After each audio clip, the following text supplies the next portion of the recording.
parents warned me not to look out the window at night. I just discovered the horrifying reason why. Ever since I was a baby, my parents always told me, don't look out the window at night. I always asked them why, but they would just shrug it off with a creepy smile. As I grew older, I stopped questioning it, but I just never could have guessed the horrifying secrets my parents were hiding. Everyone in my town also followed this weird tradition, so I thought it was normal.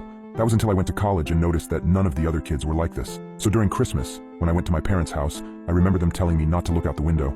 I gave them a smile and a small chuckle before telling them I wouldn't. However, curiosity struck me the moment they left the room. As I lay in the dark, I came to a decision. I was going to look out of the window. Just as my hand came to the sheer white curtain of the guest room, I paused. My mind flashed to that one time when I was 12. My parents were talking in the kitchen.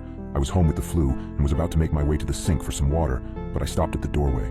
I hid behind the wall, peeking my head out from the doorway just an inch. My mother was crying and my father was holding her and rocking. That poor little girl. I feel horrible for her family, whispered my mother. My father just nodded and continued holding her. I went back to my room after that. Several hours later, my dad came up to my room with several pieces of wood and boarded up my windows. What are you doing that for, Dad? I asked him. Oh, it's nothing. Just safety reasons, he replied. I learned at school the next day that a little girl was found dead the previous morning, the window broken and curtains torn. I snapped back to the present. My hand drew back from the curtain. I shook my head, cursing myself for being so weird. What was the worst that could happen? It was just a window, it couldn't hurt me, right? As I reached my hand out again, my instinct was telling me to stop. My gut twisted as I reached nearer and nearer. Just as I touched the curtain, a painful howl came from the forest surrounding the house. I flinched back, deciding to just lay down and try to get some sleep. I forgot how hard it was to get sleep in my hometown. Every night, coyotes howled for hours everywhere in town, or at least I thought they were just coyotes. The next night, I woke up in a cold sweat. I glanced over at the alarm clock next to my bed. It was midnight. I groaned and sat up in bed. A low growling sound from outside of my bedroom window. I thought back to last night and decided that I had made up my mind about looking out. I thrusted my arm towards the curtain and pulled back hard, almost ripping it away from the rod. I flattened myself against the wall next to the bed for a moment before I put one eye in front of the window. I immediately regretted my decision as I heard claws clacking up the house. I flung myself out of bed, tumbling on the floor. I stood up and got back up on the bed. I stuck my face closer to the window as the clacking got closer and closer. It suddenly stopped for a second before the most terrifying creature popped up from outside, emitting a horrible shriek as it did so. I can never forget its face, the way the hollow eyes oozed some kind of black substance, like tar, and the way its lips were pulled back into a gruesome grin, the teeth blood-stained and razor-sharp.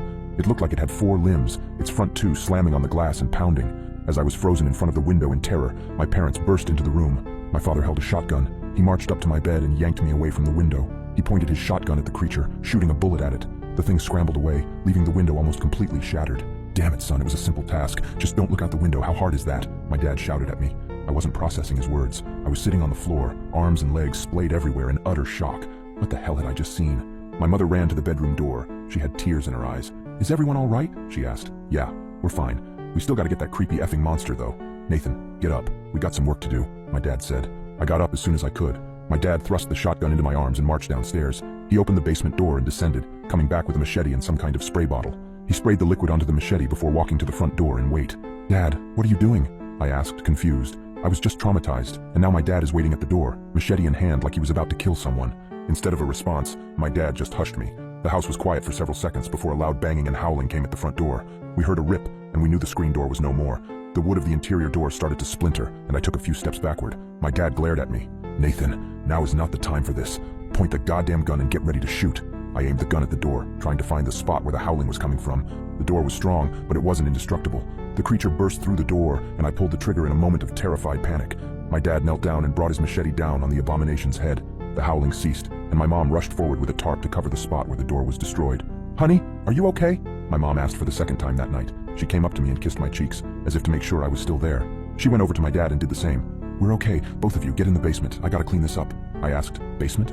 Why the basement? Everything was going by at the speed of light, and I couldn't help but question everything that was happening at the moment.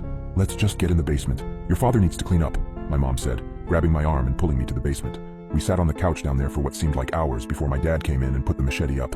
He sat on the chair in front of us with an exhausted sigh. The three of us sat in silence for a few minutes. In that time span, my brain was able to come up with a coherent sentence. Dad, what was that thing? He just looked up at me, eyes dark, and said, Where do you think that howling came from?